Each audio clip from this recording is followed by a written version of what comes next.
the reason why 41% of people have more anxiety and stress is because they're controlling us more.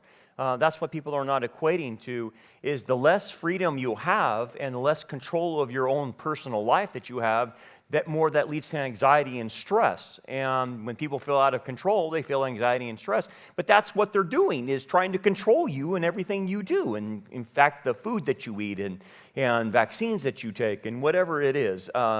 That's where all the stress is coming from. And unfortunately, too many people are voting themselves into stress. They're voting it because they keep electing these people that take control of their lives. So they're actually voting stress on you. So they won't connect the dots, but you can connect the dots, obviously. And that goes back to what we're talking about. We're back in Genesis 38, and we're looking at the situation between Judah and Tamar, and him railroading her, and lying to her, promising her things, and this is his daughter-in-law. And what it really represents is Judah is the head of his family, which you could see that as a head of a company, head of a, he's the authoritarian structure in his family. And poor Tamar is this powerless individual that has really no say in the matter of what's going on here. And what's happened is, through a series of deaths of his sons, he keeps promising, okay, I'll make sure you have an heir. And there's a Levirate law in the ancient world to where if one of your sons died and he had no heir, then the next of kin had to produce an heir through the widow. And Tamar is that widow, and everybody that gets married to her, God kills. Because they're so evil and wicked. And so Judah keeps holding her back from getting an heir, not realize, well, he does, yeah, I guess I'd say he doesn't realize by her not being able to produce an heir, the line of the Messiah is not going to continue. And Tamar is the heroine of the story, and she actually buys into the Abrahamic covenant, and she understands what God is doing, and she's a Gentile, but she's more on board than Judah, and she wants to preserve the line of the Messiah and wants to preserve the line of Israel. And so she's trying to do everything she can, but the system won't allow her. The system's bent against her. And the head of the system is Judah, and he's kind of out of his mind at this point in time, and he's not thinking straight. And he represents all of us under bad authority. He represents bad authority, and then we represent Tamar under that bad authority. And what do? Right? That's the idea here. And so she's going to resist it.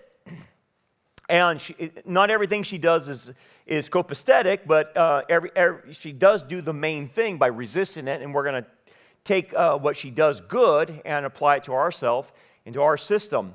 Because we're under a totalitarian regime as we speak. We're losing freedoms like there's no tomorrow. And we just watched a second assassination attempt last Sunday happen to a running candidate for office. And what we're thinking to ourselves, what world are we in, man? Well, I can tell you this. The globalists do not want Donald Trump getting in there. He threw a monkey wrench in their plans before, and they're not about to let him do it again.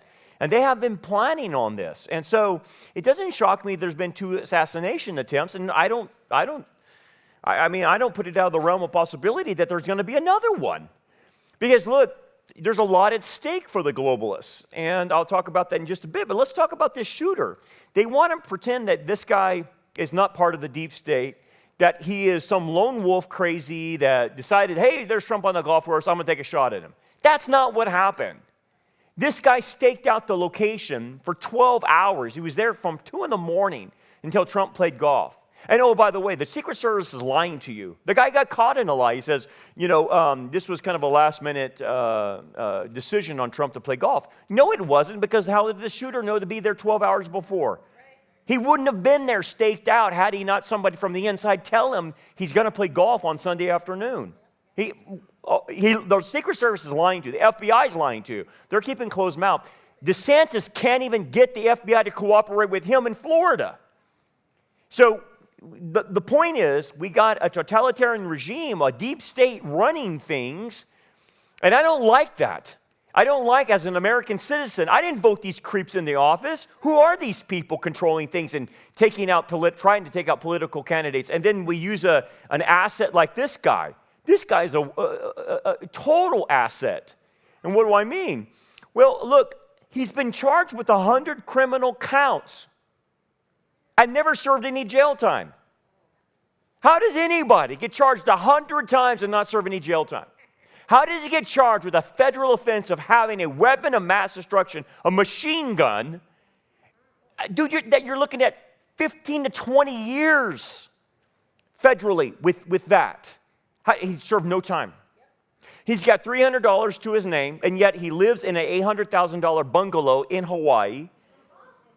He's a so-called roofer, but yet he's in Afghanistan and Iran and Pakistan recruiting people to serve in the war in Ukraine. He claims to have recruited over 6,000 people, and this guy doesn't come on the FBI or CIA's radar?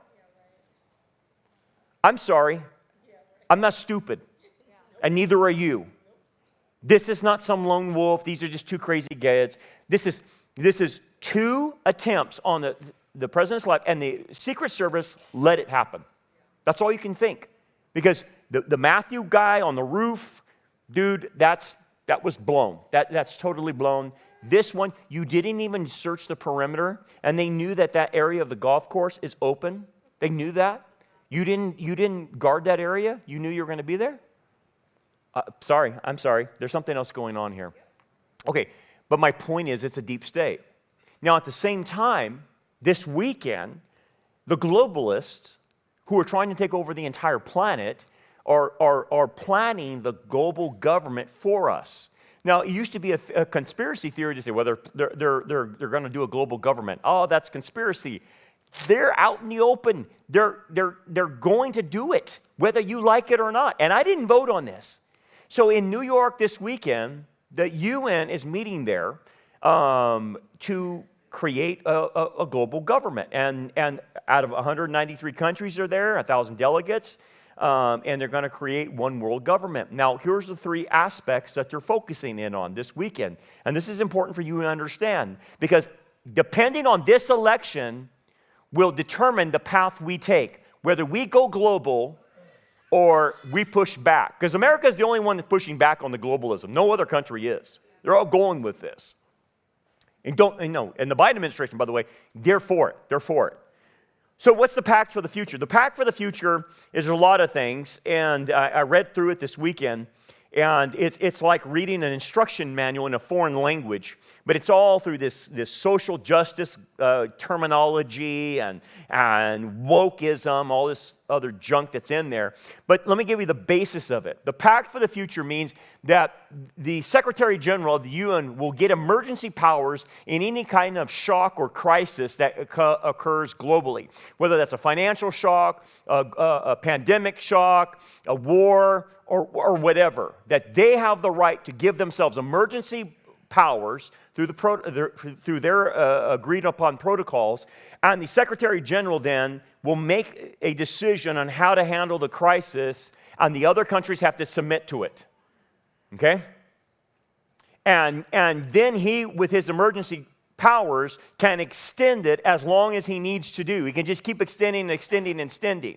So basically, you have the beast system with one guy on the top calling the shots for the entire globe.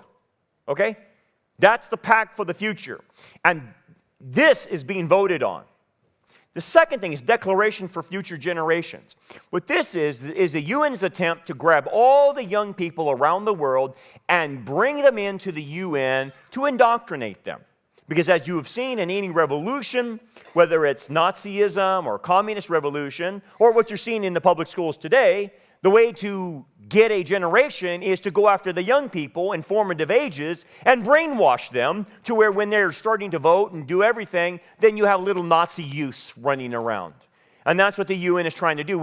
They say in their document, we want the young people to come in be part of the decision-making process. I'm sorry, I don't consult young people in their teens for any decision-making process I make. So why would the UN say, we want to bring all these teenagers into the UN and let them weigh in on decision making? No, it's really called indoctrination is what it's called. Global Digital Compact, the third element. This is the thing where they want to seize control of the internet, seize control of AI, and then run the AI through the SDG, woke, progressive values through the AI. And that's what they're voting for. And 193 countries are voting and saying, we're going forward with this. And then they use the word supercharge. We need to supercharge this because we only got 5 or 6 years left until 2030. And so we got to really put this in gear. And guess what? Guess who's been the main objector to this? The United States. And yet now, you lose this election, pop the clutch, we're going global. Okay, that's what will happen. This is what they're deciding right this weekend. It's not like 30 years from now. It's now. It's happening. So we're in the same predicament as Tamar because I don't have a lot of control over the UN and neither do you. Okay, so then what can I do? Well, let's see what Tamar does. Let's do a refresher from last week and then we'll get to where we left off. It came to pass that at the time that Judah departed from his brothers and visited a certain Adulamite whose name was Hirah. And Judah saw there a daughter of a certain Canaanite whose name was Shua, and he married her and went into her. Again, this is review, but what is this? Judah is moving from the family base with Abraham, Isaac, and Jacob. He's moving into Canaanite territory, and then becomes a friend or kind of an acquaintance with Hirah, this other Canaanite. And then he hangs out so much with Canaanites, he spots a Canaanite that he'd like to marry, and so he marries this Canaanite woman. And what it's illustrating to us is this is how all corporations, authority structures, this is what happens when they corrupt internally. They move away from godly values, biblical values, Judeo-Christian ethics, and they move to Canaanitism or paganism. And that's really what goes on in any structure. Look at the United States. Look what has happened to our government with the corruption involved in it. It's definitely pagan. It's definitely Canaanite. It's moved away from God's ways. Like, for instance, God's way is tell the truth. They lie as easy as it is to breathe. Okay? You can't deal with people that are constantly lying, which they do all the time. And the media lies, right? So it's a drift, and that's what's happened in Judah's life. He's drifted to the Canaanites. So he's become a friend, met a guy at a bar that he's friends with, the Canaanite guy, Hirah. And Hirah says, hey, over on the other end of the bar is this Canaanite woman. I think you ought to hook up with her. And he hooks up with the Canaanite woman. And you can imagine Judah is a Yahwehist, and he's going to marry a Canaanite woman. So let me ask you this. So if that scenario, you have the believer marrying an unbeliever, who do you think wins in that marriage? The unbeliever. That's who wins. Bad company corrupts good character. So then they get married, and so what should I expect out of their kids? Should I expect Yahweh worshipers or should I expect pagans? Well, it's real clear. So she conceived and bore a son, and he called his name She conceived again and bore a son, and she called his name Onan. And she conceived yet again and bore a son and called his name Shelah. He was at Chezib when she bore him. Okay, did you notice that? The first kid, Judah names. Second kid, she names. Third kid, she names. So what's happened? A shift has changed in the household. In the Hebrew context, those who name have authority. So all of a sudden, Judah lost his authority by the second kid coming around because she's naming the kid and she names the third kid, which means the house went upside down, which means that the Adam and Eve syndrome took hold, and all of a sudden the woman's in charge and he's not. He's sitting back there like Casper Milquetoast on his hands and letting her rule the roost. That's what's happening, okay? And we talked about this. So what should we expect out of those kids that she's raising, not him? He's taking a back seat on this. I wonder how the kids will come out. Well, then Judah took a wife for his firstborn, and her name was Tamar. So enter Tamar. So She's a Canaanite. She's a Gentile outside of the family. But what you're going to see with Tamar is she's the heroine of the story, even though she's a Canaanite Gentile. She cares more about the line of Abraham, Isaac, and Jacob than Judah does. She cares more about the kings that are promised to come from the line of Abraham, and that king being Jesus. Okay, so she cares more about that. She's a pagan Gentile, but she becomes a Yahwehist. And yet Judah, he could care less. Okay, so, but Er, Judah's firstborn, was wicked in the sight of the Lord, and the Lord killed him. So he's dead. So the Lord killed him because he's that wicked. Well, you have a Canaanite mom. She's large and in charge. She produces a Canaanite kid. Well, out, gone, you're done. He's crazy. And look, to be killed by God, you got to be like psychopathic. You got to be like the point of no return for God to hit a bolt of lightning out of the sky and kill you. You got to be like the point of no return, okay? You're a bad dude. So poor Tamar's had to deal with this guy. Now he's gone. So what ends up happening in their culture is she doesn't have an heir. So in order to give the dead son an heir, there's a Levirate law that allows the next of kin to impregnate her so she can have an heir, okay? And this is really a financial thing about inheritance. It's not a real sexual thing. It's a financial thing. And it was practiced in that day, and it's also practiced in Mosaic law, by the way. God allowed it to happen. So it was a big deal, especially with inheritance and land. Okay, so what happens? Go into your brother's wife and marry her and raise up an heir to your brother. But Onan, of course, he's another little Canaanite, pagan, just like his little mom. Onan knew that her heir would not be his, so he doesn't want to split the inheritance.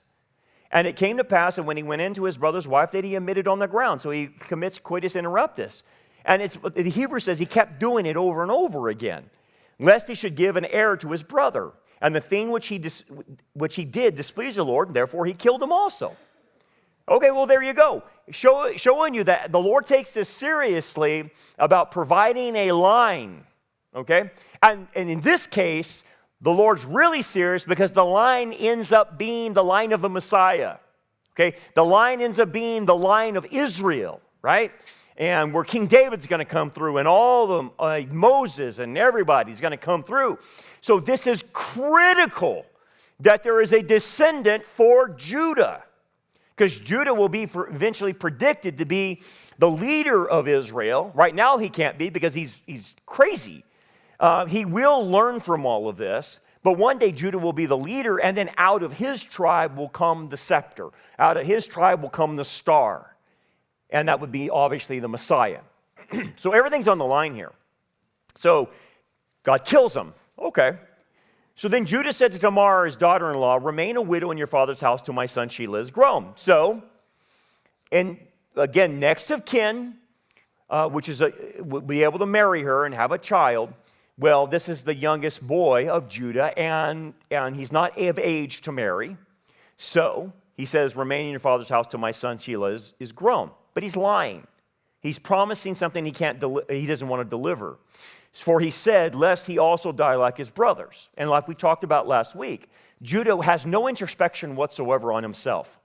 He thinks that Tamar is like a black widow, like a pagan superstition that everybody she marries, she kills, right? It's stupid. He won't have any introspection and say, I wonder why God is killing my kids. Well, maybe that crazy Canaanite woman you married is causing them to be so corrupted that God has to kill them because she's producing psychopaths. Maybe that should be the thought, you know. But people like Judah sometimes don't have any introspection. They won't look down deep because then they have to blame themselves, and he's not going to do that at this point in his life. And Tamar went and dwelt in her father's house. And you think, what is the big deal there? It's a big deal. Tamar goes and dwells in Judah's house, his family, his tribe. Judah is the head of that tribe. He's the authority. And now you have a woman who is powerless in this environment to do anything about the regime that she's in. And in the regime she's in, Judah is lying to her and not going to give her an heir. But this is the weird thing, Judah is preserving his younger son, But in doing so, he's preventing the line of the Messiah from coming. He's actually unknowingly basically being used as a useful idiot by Satan to stop the line of the Messiah. So the hero in the story is Tamar Tamar keeps jumping in and saying, wait a second, you can't do this. It's more than just me having an error. It's you having an error, Judah. Okay. So now it brings us up to this point in the story. So now in the process of time, the daughter of Shua, Judah's wife, died, and Judah was comforted. Well, what is the point here? Well, let's put it this way. It's a necessary ending. There are times in our lives, and you probably have realized it, that things come to an end, and you're like, thank God that's over. Okay? Done. Don't want to repeat it. Don't want to go back. I'm so glad that's over. Huge mistake or whatever it was, but it typically revolves around some I hate to say it, person, and the Lord takes him home or something like that. I don't know. But a season ends, and you're not wishing that anyone dies, but you're glad that the season's over. Okay. And I'm trying to put it as nicely as I possibly can. I don't wish anyone to die, but that's what happens. I'm just saying. And why is this so critical? Because she has been the problem in the family up until this point. She has been the major producer of these Canaanite kids that God has to kill. Okay? And she's been the problem that's taken over Judah's life. And so now that she's gone, Judah has a little bit of clarity in his head a little bit. And now God starts working on Judah. It seems to be that this was the tipping point to get rid of her so that God can now start getting Judah's head screwed on straight. Because as long as she was with him, he couldn't think straight. And he's still not going to think straight for a while, but you're going to see a progression in Judah as he's coming along getting this. And God's going to teach him these lessons through Talonic justice. But again, let's talk about necessary endings as a principle.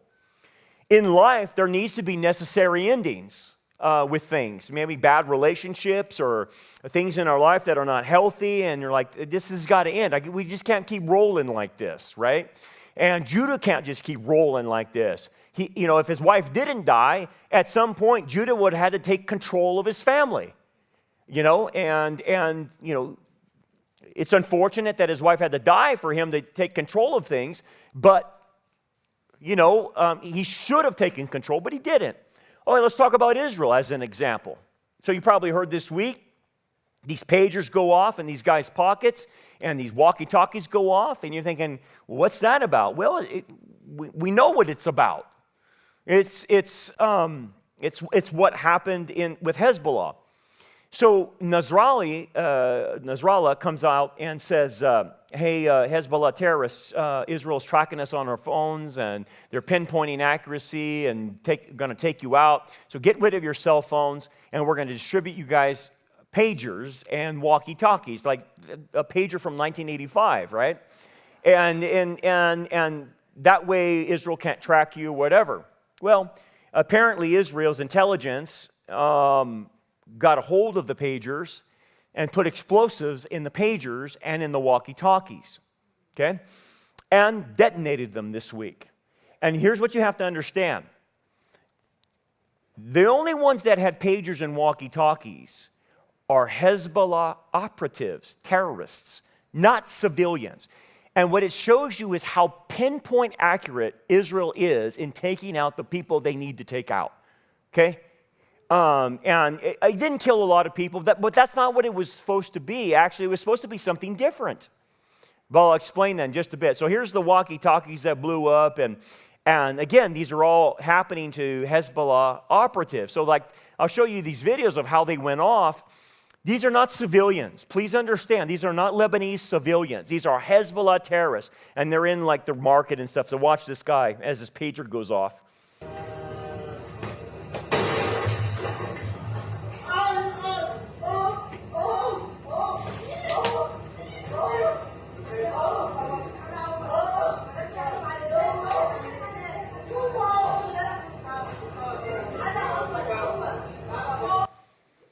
Here's another one, the guy in the yellow. Keep your eye on him. Again, this is not a civilian. It's a Hezbollah operative. His pager will go off because someone in Hezbollah is contacting him.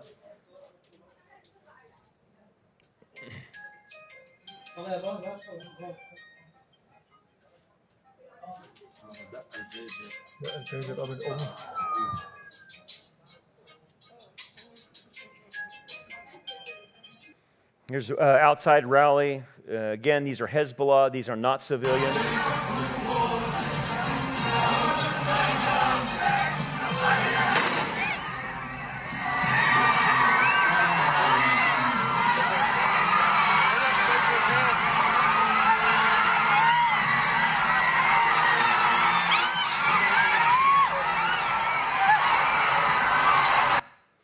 So here's some of the damage that was done. Lit some apartments on fire, trucks on fire. Okay, so what happened? Well, here's what went on. Israel was going to attack the north. And what came out of this was one of the guys in Hezbollah, a member of Hezbollah, became suspicious of what was in the pager. They opened it up. They found the explosive. And Israel's intelligence figured that out, and they said, okay, our cover's blown, what are we going to do? So they decided to just ignite all the pagers and then the next day ignite the walkie-talkies because the cover was blown. They didn't want the cover to be blown. So what was Israel planning? Israel was planning an assault on Hezbollah in the north. That's what came out of this. And so they backed off because the cover was blown. So what they were planning to do with the pagers and the explosives was that would be the first wave of attack, and then they would go in there. So cause confusion, because a lot of these pagers and walkie-talkies didn't kill anybody. They killed a couple dozen, that was it. But it was to inflict chaos. It was to inflict damage on Hezbollah operatives, and then Israel goes in there and takes them. So you just almost watched a full-scale invasion of the north by Israel, which makes sense because we've been talking about this, and we've been talking to some of our IDF contacts that the IDF has moved all the way to the north. They've isolated Hamas over there and still dealing with Hamas, but they've moved to the north. Our guys we've talked to moved to the north. Their troops have moved to the north and expecting a full-scale war. And that's what one of our guys said. It's like, we're expecting to attack Hezbollah eventually, and then Iran. And because Israel can't live with the situation there. I mean, look at this, man. This is like if you sent your kids to school in Nazareth, which I don't advise living in Nazareth, by the way. It's pretty bad there. But if your kids go to school, this is the bombs they find, near the school. This is coming from Hezbollah that's fired into as rockets into the north. This is why people, 85, maybe 90,000, maybe up to 100 possibly Israelis live in hotels right now. It's just intolerable. And so if you live in the north and this is a village in the north, this is why you can't live there. So, and this is a constant barrage of rock. This happened yesterday, by the way, and so you can see Iron Dome intercepting them. The missiles coming out of Hezbollah being fired and Iron Dome taking them out. And I think this is in Haifa. But how would you like to live every day like that? Just constantly hearing bombs go off, and Iron Dome's taking care of it, but then these mortars and everything are falling to the ground, and it's like I'm walking around with PTSD constantly over there. Here's more of Iron Dome and taking out some of these things.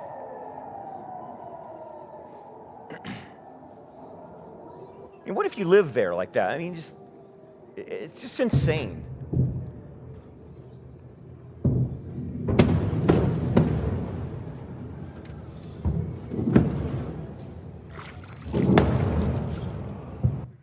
So obviously, Iron Dome is taking out a lot of those rockets, but understand that Hezbollah has 150,000 rockets that can fire in and overwhelm Iron Dome, or even David's sling.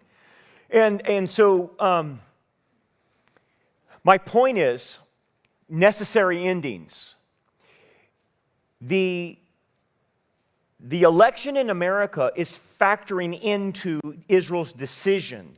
So what we understand is Israel was going to do a full-scale invasion, okay? And they got to get Hezbollah out of them.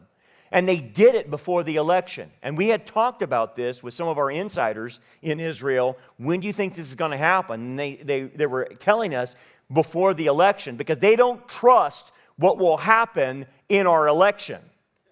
They have seen 2 assassination attempts. They see that the polls continue to show Harris neck and neck with Trump, and they do not expect a good thing happening in our elections, obviously. And they've seen past elections. And so they're not very optimistic. And so the idea is, well, we have a window now. You better do it now, because if the Kamala Harris administration gets in there, they're going to thwart what Israel's trying to do in the north, because they do not want a regional war with Iran. Because you attack Hezbollah, that means you bring in Iran. Then you bring in Iran, you bring in Russia. And all of a sudden, you have the whole thing blowing up, right? And they don't want that. But Israel's got to do this. They have to deal with Hezbollah. So again, it's a necessary ending, but the necessary ending is a tripwire for a bunch of dominoes to fall in place, prophetically speaking. So we're going to keep our eyes on this. By the way, if you want to know how precise Israel is in targeting terrorists, here's an example. Here's this dude, Ibrahim Akil, $7 million ransom for him, or a warrant out for his arrest. Israel finds him. This is what Israel does to you.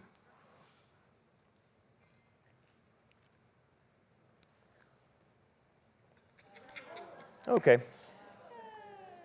That's how precise Israel is. They don't mess around. They can target the individual, and they're the most moral army on the planet. Okay, they don't target civilians. Like those pagers, that targeted only Hezbollah. Okay? And then at the same time, the UN General Assembly demands Israel to pull out of Jerusalem, Judea and Samaria, and then the Gaza. And it's like, you're crazy. Yeah, they are. But if the United States doesn't push back anymore, then Israel will not have an ally with the United States. That's the point. The only thing that's keeping these crazies at the UN in place is the United States. And I wonder how that's going to go after the election. And he went up to the sheep shearers at Timnah, he and his friend Hira, the Adulamite. Now that's interesting. Look what Moses has done. This guy Hira, who's a Canaanite, has now turned from an acquaintance to a friend. Degradation. Okay, so now he's saying, you know what? Your wife's dead. You know what? Let's go to the Kern County Fair and get drunk. That's really what he's saying. Let's go, because they're doing the sheep shearing stuff, and that was a big festive time.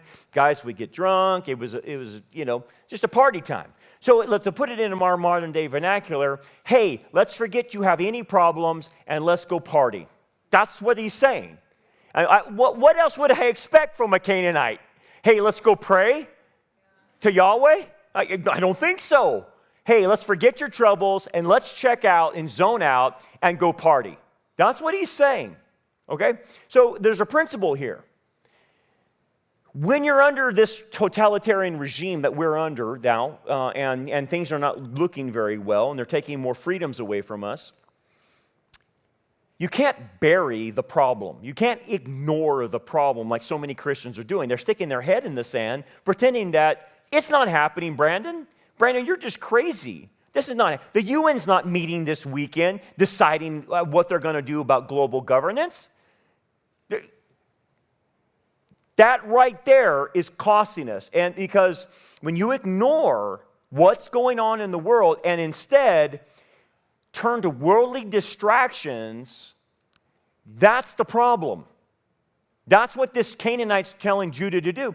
Ignore the problems, man. Let's just go party. Let's forget about our troubles. Well, even if you don't go and party, it's the same concept. You can't ignore what's happening around you. You can't ignore what's happening in your family. You can't ignore what's happening in your community. You can't ignore what's happening in Bakersfield or the United States or the West, and you just keep going bigger and bigger and bigger. But too many people are ignoring it, and they're distracting themselves saying, it's not happening, it's not happening, it's not happening, it's not happening. Okay? That's the wrong mentality. That's the mentality that says, okay, well, yeah, it's $20 to go to Chipotle, and now they're putting AI, but I'm going to ignore that. I'm going to ignore that. And that's what we start doing with our problems. We think, well, we'll handle the regime that we're in by, let's go get drunk. Let's go get high. Let's go have sex. Let's escape. And that doesn't solve the problem. Because even if he comes back from the sheep shearing party, guess what? Judah still has the problem. It's still in front of him. So you can escape all you want, but what God is saying is confront it. Don't ignore it. Don't push it under the carpet. Deal with it. You dealing with it actually helps you in your stress and anxiety levels. And it was told to Tamar, saying, look, your father-in-law is going up to Timnah to shear the sheep. He's going to the party, going to the Kern County Fair to have a few. Okay? So she took off her widow's garments, covered herself with a veil, and wrapped herself, and sat in an open place, which was on the way to Timnah. For she saw that Shelah was grown, and she was not given to him as a wife. Okay, what does an individual do who is powerless? Judah's not making good on his promise, and there needs to be an heir to continue all of this. Well, I don't recommend what she did, okay? But I do recommend the faith risk that she took. And that's what Moses is trying to highlight. She took a risk because she's the kind of person, this is why she's a heroine, says, look, man, something's got to be done about this. We can't just sit on the spiritual couch and say, let go and let God. I've got to do something. I got to be responsible in this. And she chose something that was wrong, but it came from the motivation of at least she's trying to do something, if that makes sense. It may not be perfect, and that's sometimes what the biblical characters do. They have good intentions, but a lot of times they'll mess things up on the way, and it gets muddied up. But what Moses is trying to do, he will not condemn her for this. She's trying to say, look, man, I care more about the line than you do, Judah, and I'm going to do something about it. I'm not going to let this happen. So she takes this in her hands. And the idea of taking a veil and wrapping herself means that she's going to seduce him, okay? But let me show you the pattern of Talonic justice here. It's a Hebrew pattern. And the way God has created the environment in which we live, the reality in which we live, is He has infused laws in our reality. Now, whether you like those laws or not is not relevant. They exist, and you have to come to terms with it. And the way He has structured reality is Talonic justice, which means what you dish out, you get back. And that's pretty scary, because you're going to see in this text a lot of that justice happening to Judah, and it's meant to wake him up. Okay? He's getting a taste of what he dished out, and this is what's going to reform his mind. Okay? So let me give you an example. So when Jacob dresses up like Esau, you remember that, and fools his father, Isaac, he uses a covering of what hair? Goat hair. His mom makes goat stew to deceive Isaac, okay? So Jacob is deceiving his own father with a goat and using the goat as a cover. So there's a piece of cloth involved in this, okay? Let's move down the line to Talonic justice. Judah tricks Jacob by using Joseph's coat, dips it in whose blood? A goat's blood, to fool Jacob. So the goat's involved and a veil's involved. Now Tamar is going to fool Judah,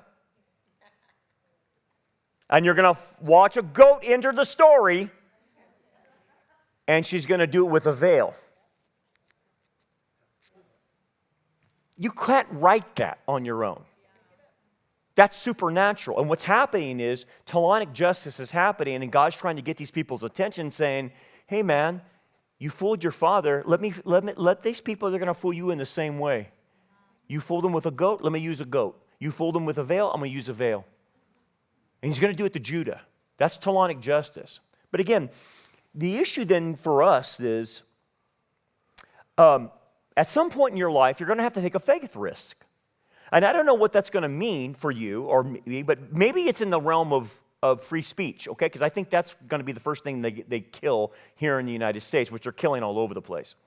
And at some point, you're going to have to take a risk in faith, like Tamar, to do the right thing, okay? Maybe that's at your job. Maybe that's at your family. Maybe that's wherever. But you're going to have to take a faith risk. You have to get off the spiritual couch and do something. It's not going to happen if you and I don't get up. There's too many Christians sitting this one out. And so there's, too bad, let me go get drunk so I can just take my mind off a totalitarian regime being put in place. Okay, at some point you're going to have to take a risk. I don't know when that's going to come, but maybe it's coming soon, I think. Because here's what's happening. Let me give you an example of what's happening, what's coming our way.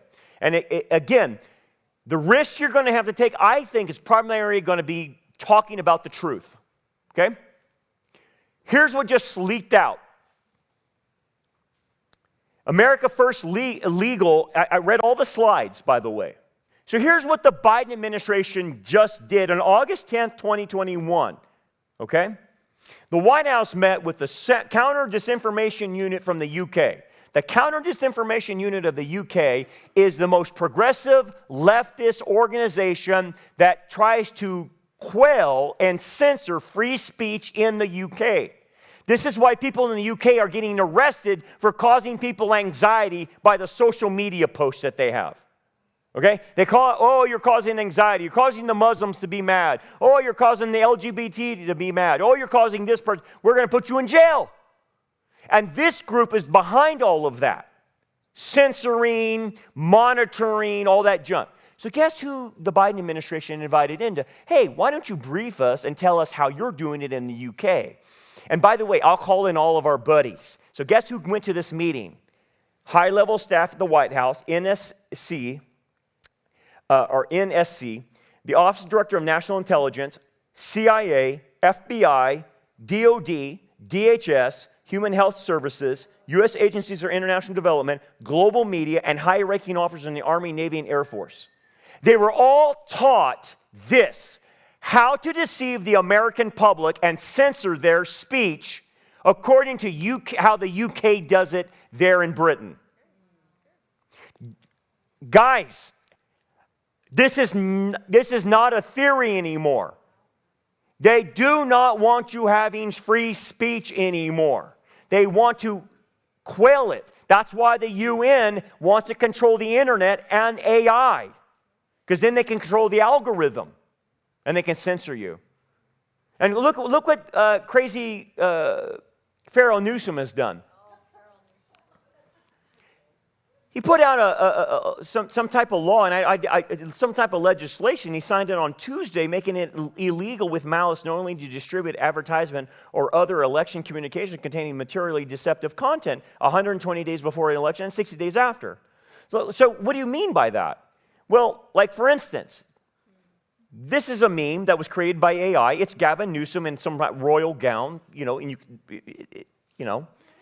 That's illegal.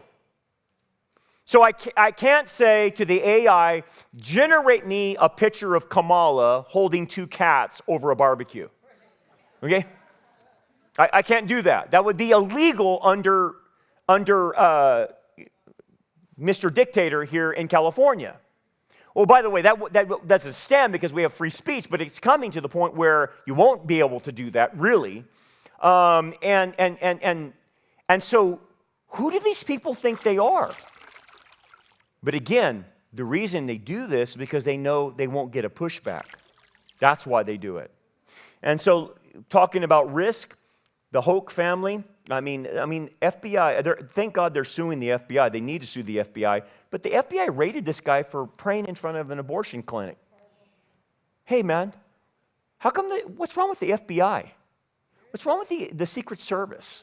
What's wrong with the CIA? I thought they were supposed to help us. Apparently not. When Judas saw her, he thought she was a harlot. Well, into my thing, you would say, well, she's a harlot. I need to stay away. Oh, no, not him. Because she had covered her face. Then he turned by her by the way and said, hey, please let me come in to you. He's basically saying, hey, I want to proposition you for sex. What? Judah, did you forget all your morals under the Yahwehistic system? Did you forget that? Apparently so, because he just married a Canaanite wife. Now she's dead. He's moved on. He's got to move on with his life. So what does he do? Hook up with a harlot. Thank you. For he did not know that she was his daughter-in-law. Yeah, I bet he didn't. She's veiled. That's why he's being deceived by her. Oh, gotcha. Yeah, Talonic justice. So she said, what will you give me that you may come into me? And he said, I will send you, enter what? The young goat. Talonic justice. A goat has been used 3 times. Have you noticed that? I want a goat from you, which would be a very expensive thing at that time. And of course, because he's going to the Kern County Fair to party, he didn't bring a goat with him. So he says, well, what will you give me instead, me a pledge that you'll send the goat eventually, because he didn't have it with him. Then he said, what pledge shall I give you? Come, name it. Well, that was stupid for him to say that. So she said, I want your signet ring, your cord, and your staff that is in your hand. Then he gave them to her and went into her, and she conceived by him. Okay, so what's this about? Well, she's the girl that is powerless has now outsmarted the authority. She totally outsmarted him. This is ingenious of her to do this. Not to pretend she's a prostitute. Don't get me wrong there. That's wrong. What's ingenious is what she requested of him. What was ingenious is, I want your signet ring. You know what a signet ring represented? It represented your ID. Because your signet ring would be, you would wear it, or it would go around your neck in this cord. And that's how you would stamp your identification on clay or wax or whatever to say, no, it's me. This is my signet ring. It would be like your driver's license. This is your ID, right? Or your social security number. And she said, then I want the cord around your neck, too. That holds the signet ring. So he probably wore it and the cord around his neck. Well, the cord, typically, it could be made out of string or something like that. But sometimes, what commentators have said is the cord would be made out of gold or silver or some type of precious stone, not stone, but metal, okay, that went along with it, that he wore. So she says, I want your cord, too. And then she says, I want your staff. And you're like, what's the big deal with a stick? Oh, it's a stick. No. This is a shepherd's stick. And the shepherd's stick typically had your identification carved into it, or some type of signet on the shepherd's staff that said, that's his shepherd's staff. And the shepherd's staff represents his employment. So 3 things. I got your identification, I have your property, and I have your employment. That's brilliant. You know what she just did? She hacked him. She hacked him. Totally got all of his information. And why was that so important? Because she knows what's going to happen. And so in order to avoid the governmental intrusion, in order to avoid any authoritarian regime, you better document everything you have. I remember, just as an example, my friend Phil Haney, before he was suicided, and Phil Haney used to come here, he would always say, if you ever find me suicided, I didn't do it. But when he worked for the Department of Homeland Security, he kept every email that was sent to him and in the discourse from what was told to him, from all the way from Obama and Hillary Clinton. He had earmarked every documentation. So when he came out and said, this is what they're doing, he had the documentation to prove it. The point, though, is when you resist the regime, you better have your documents in place. You better make sure that you have protected yourself by having evidence in any regime that you ever get into. You better have evidence, okay? And you shouldn't have evidence that's going to incriminate you, okay? Because that's what they're looking for. So she gets the evidence to prove him wrong, and she's pretty smart about doing this. Phil, unfortunately, took a risk, and so is she.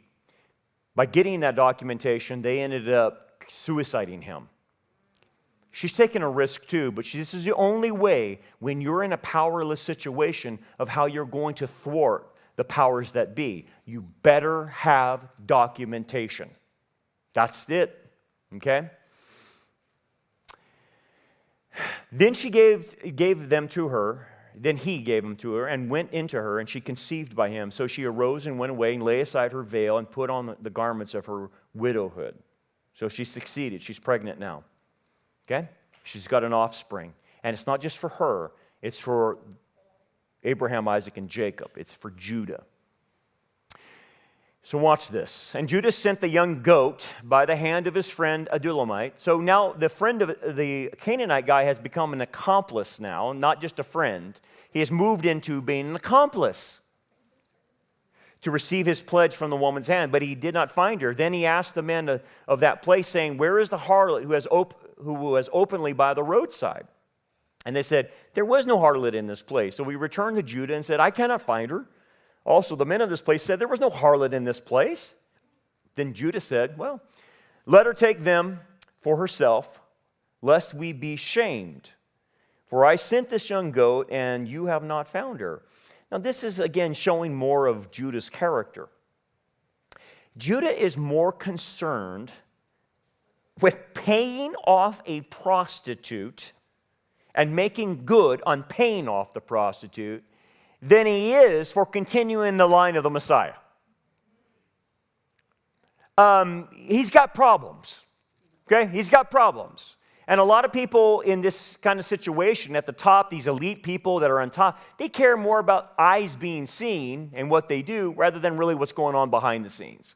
And that's really what it represents. Well, anyway, and it came to pass about 3 months after that Judah was told, saying, "Tamar, your daughter-in-law, has played the harlot. Furthermore, she is with child by harlotry."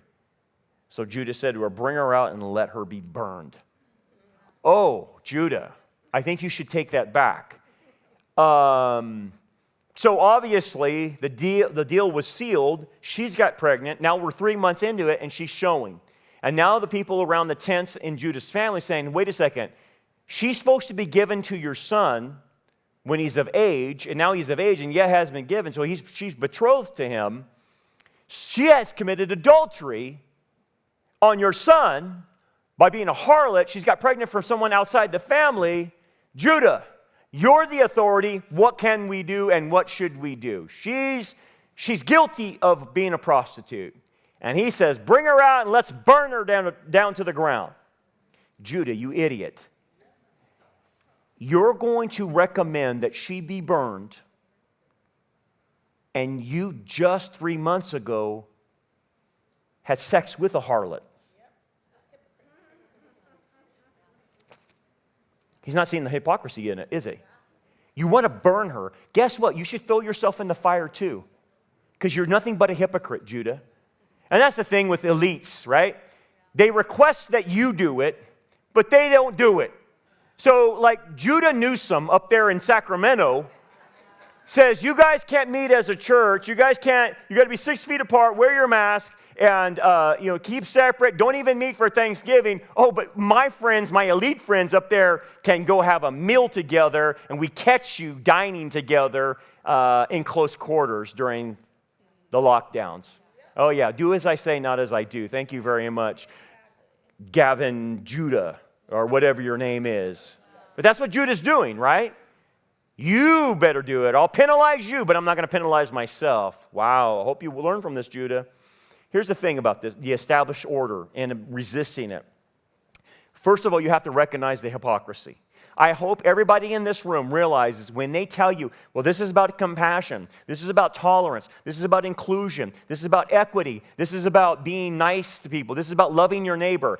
Don't believe them.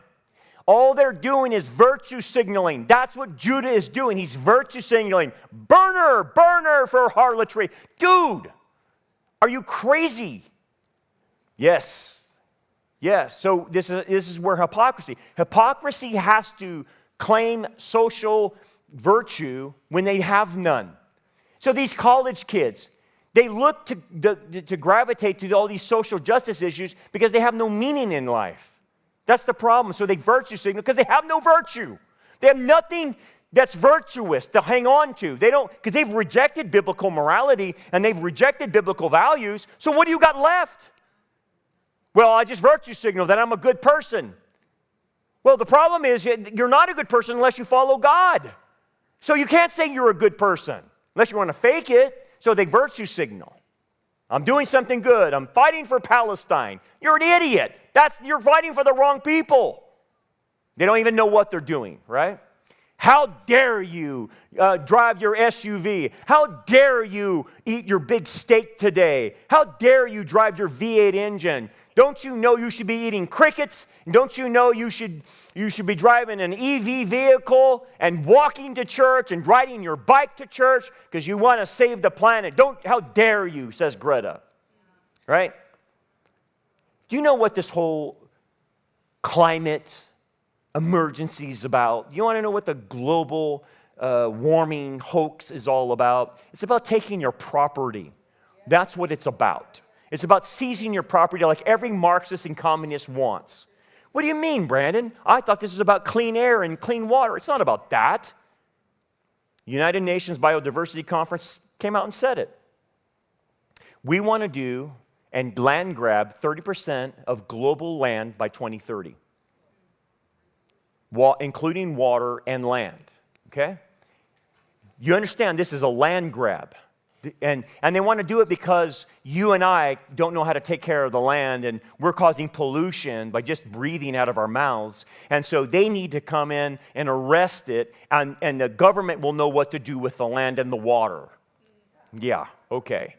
So basically by 2030 they want to do it. You understand that we're six years away, and then according to what I read, they want to supercharge this and get this rolling. Oh, yeah, and by the way, the Biden-Harris put out the executive order, December 2021, that the United States will confiscate 30% of the land in the United States and water by 2030. So there it is. There's the White House. Oh, yeah, California. We've already done it. Gavin Newsom already implied the 30 by 30. There it is. It's the website of itself, 30 by 30. So they're taking 30% of the water and the land in California and giving it to the state and taking it away from you and I. Even if you own the land, the private property. Oh, you better understand this. Doesn't matter if you own it because the Sustains Act was put in place. And the Sustains Act basically says that any natural processes on your private land, including water, including the air we breathe, including photosynthesis, including pollination, or any health benefits that the environment gets from your land, that means you can't do anything on your land. If you have the kit fox on this property, if you have a kangaroo rat on this property, if you have the Bakersfield cactus growing on this property, we will not let you do anything on that property, even though you own it. That's already happening. So when they virtue signal, we got to save the planet. It's all about, we want to steal your property. Oh, what did Klaus say? What did he say? What's the famous phrase? You'll own nothing and be happy. Kiss private property goodbye. By 2030, this will go down. And if the election goes the wrong way, they will pop the clutch on this. Okay? That's what's at stake. When she was brought out, she sent her father-in-law saying, by the man to whom these belong, I am with child. And she said, please determine whose these are, the signet and cord and the staff. It's like what Phil Haney says, I have everything they have ever written, Obama and Hillary, on a flash drive. I have everything they wrote right there, and here it is. This is what indicts them. So what do you think they did? When they brought this stuff, they brought some shepherd staff, the signet ring, and the cord, and they brought it to Judah, and he's looking at it. Dude, you can't write a better novel than that. No one could even dream of that. She outfoxed him. Because you know why? Let me tell you a little thing on elites. Have you noticed that those in power are kind of dumb? Have you? They're not all there. And so they're, if you really understand, they got there through power and influence and all this other junk. They're really not the sharpest knives in the drawer. So this little girl outsmarts the kingpin. So Judah, what can he do?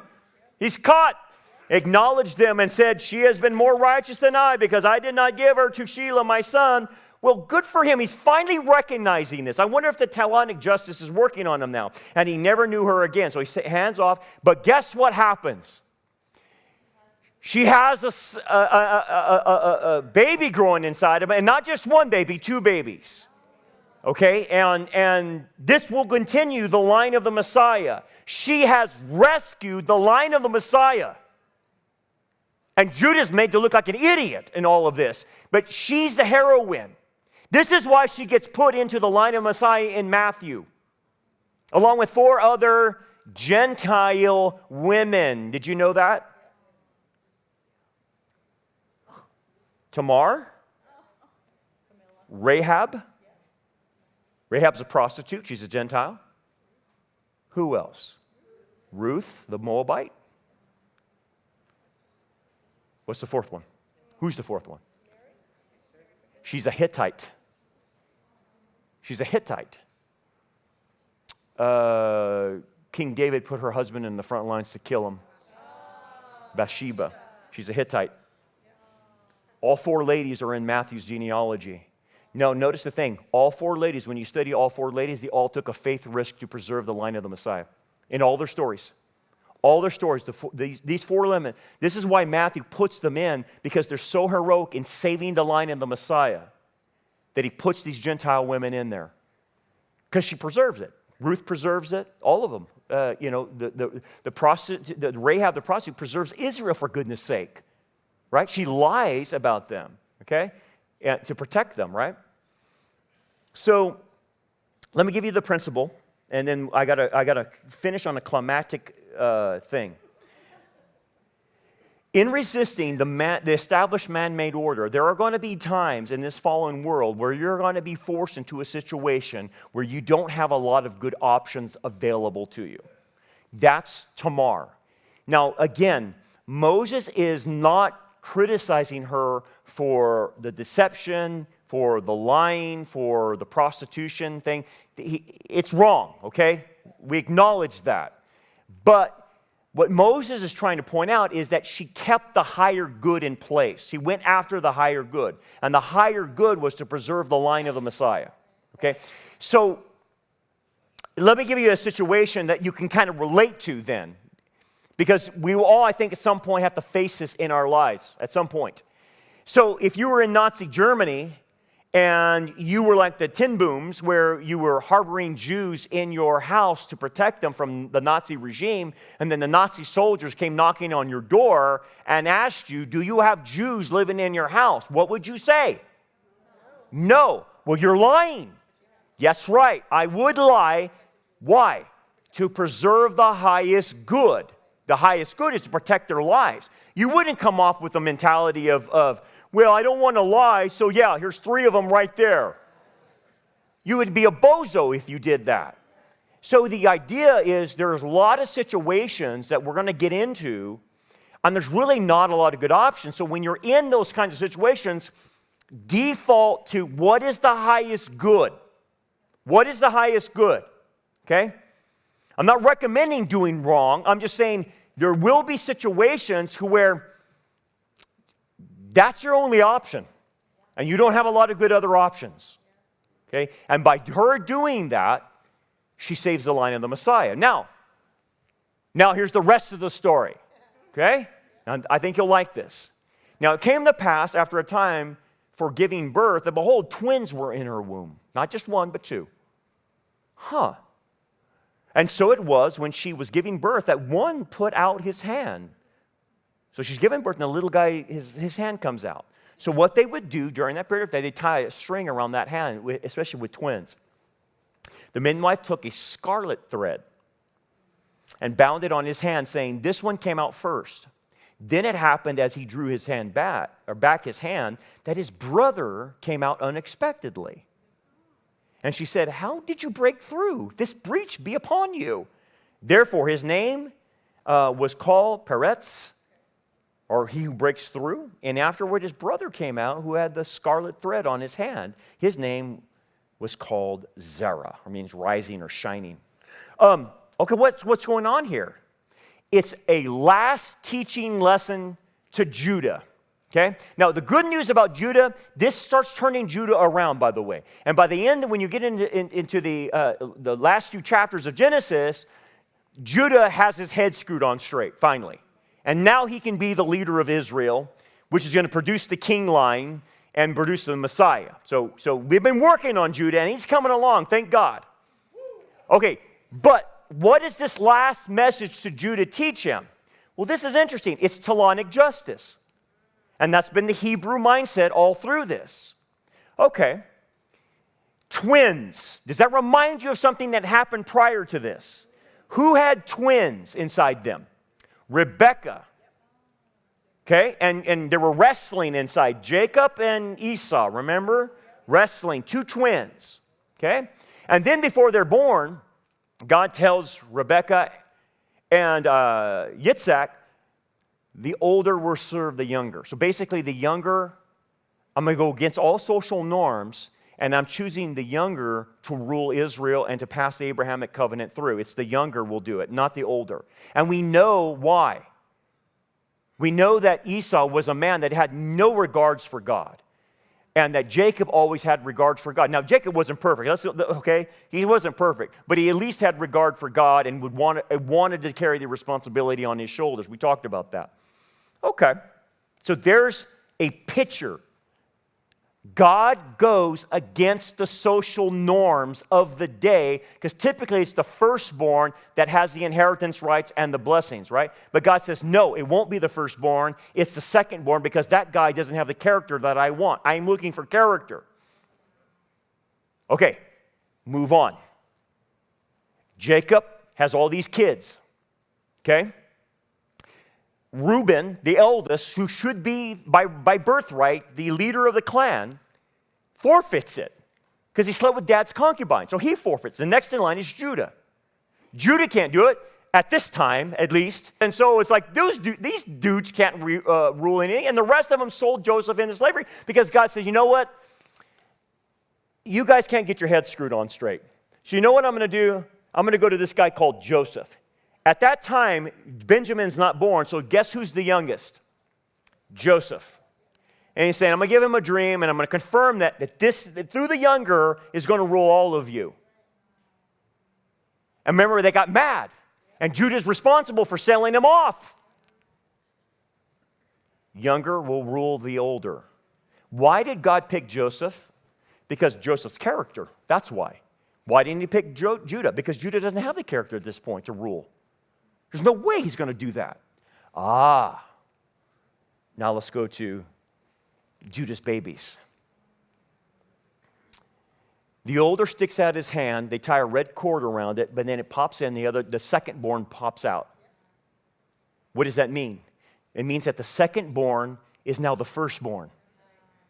And that guy, Peretz, will be the head of the clan. And Peretz will be through him where the line of the Messiah comes through. Look at this chart. You see where Judah, and then it does a right angle right here, and then guess who the next one in line is? Peretz. So what God is saying is, I choose Peretz for the line of the Messiah to go through. And as you can see, the line continues on through Jesse to David, and then it splits off through Solomon. The line of Jeconiah is cursed, and so anyone from Jeconiah on cannot rule. That's why Messiah is virgin born. He doesn't. Joseph was not his genealogical father. But then the line through Nathan, as you can see, goes all the way to Mary, and therefore that's the line where Jesus comes from, is Nathan's line. And therefore it gives him the right to rule over Israel because of that line. But Peretz is the guy who the line's going to go through. Okay? Now, what about this scarlet thread? What's all that about? It's a typology. It's a typology, and it's God sending a symbol. The scarlet thread is all through the scriptures. Did you know that? Scarlet is the color of blood. Okay? And blood represents two things. It represents atonement, sacrifice, and it also represents the destroying of enemies. Okay? It's twofold, okay? Sacrifice, destroying of enemies. And this red line will go through the entire scripture. And guess how that red line is seen? It's seen in certain typologies. So in the high priest's garment, guess what? The red thread shows up. They shall take gold and blue and purple and a scarlet thread. It's mentioned 3 times in the high priest's vestments. Right? Red scarlet, red line. In the tabernacle, the curtains and the veil itself is not only made up of linen, but its colors are blue, purple, and scarlet. That's what the curtains would have looked like in Moses' tabernacle, and the veil even in the temple were of those colors, the scarlet thread. Oh, by the way, just interesting enough that on the Yom Kippur, when the 2 goats were assembled, and they sacrificed the one, and they let the other one go out to Azazel, once the goat had made it all the way out and was basically thrown off a cliff, and he had the sins of Israel taken with him, there was a tradition that at the temple there was a scarlet thread that hung from the temple door. And when the Azazel goat died and took the sins of Israel out, the scarlet thread turned white. And it was at 30 A.D. that the scarlet thread stopped turning white.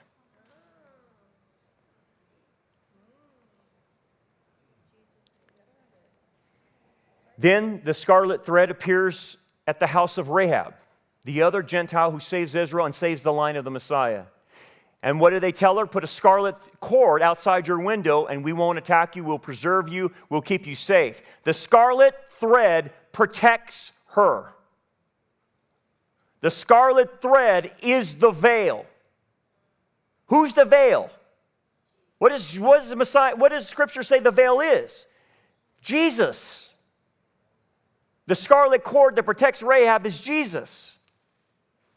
Oh, so why is the scarlet thread appearing with the birth of these 2 babies? Because what God is trying to say is, what was at stake was the line of the Messiah who represents the scarlet thread. And I am showing you, when that baby sticks his hand on, they put that scarlet, I am at work. They will not stop my son from coming. And even though these knuckleheads were screwing everything up, I still got my will accomplished. So through Tamar, Perez, which is an offspring of Judah, will continue the line. No one will stop the line. And that scarlet thread will come to where that scarlet thread is found in Jesus. Then the soldiers of the governor took Jesus into the praetorium and gathered the whole garrison around him. And they stripped him and put what color? A scarlet robe. Representing royalty. Scarlet's all over the place, by the way. But it doesn't stop at the cross. It goes all the way to the second coming. So the scarlet thread is a reference to Jesus. It's a reference to his sacrifice, but it's also a reference to his judgment as well. How so? Then I opened heaven, and behold, a white horse, and he who sat on was called Faithful and True. And in righteousness he judges and makes wars, and was clothed with a robe dipped in blood, or the color of scarlet, because now he is coming back to judge. The scarlet thread is the line of the Messiah, and the line of the Messiah is promising to be king of the world. But what do we have to do as far as understanding totalitarian regimes? It's the concept that Jesus will destroy man-made totalitarian regimes, that of the Antichrist, and then usher in his own kingdom. That's the ultimate goal. And so the line of that Messiah has been going all through Scripture to the very, very end. And if you can understand that, despite the totalitarian regime you're getting ready to live in, then you will understand how to live in that regime, because ultimately Christ overthrows it. And you can have hope and you can have trust in Him that no matter what knuckleheads try to do to control you, and whatever they try to come against you with, God will have His say at the end. And God will make the way for all of us. Let's pray. Father, thank you, Lord, for what we can learn from Tamar and Judah and that whole situation and the beautiful picture of Jesus through the scarlet thread. We thank you for that, knowing that you're in full control. Nothing's happening that's not out of it. We thank you for that. It brings us reassurance and trust. I pray, Father, if there's anyone here that doesn't know your Son, they would come to faith in the Messiah, realizing the scarlet blood that was shed for them on the cross was for their forgiveness, and that He died and was buried and rose on the third day to give everlasting life to anyone who would believe in Him. We pray now in Jesus' name, amen.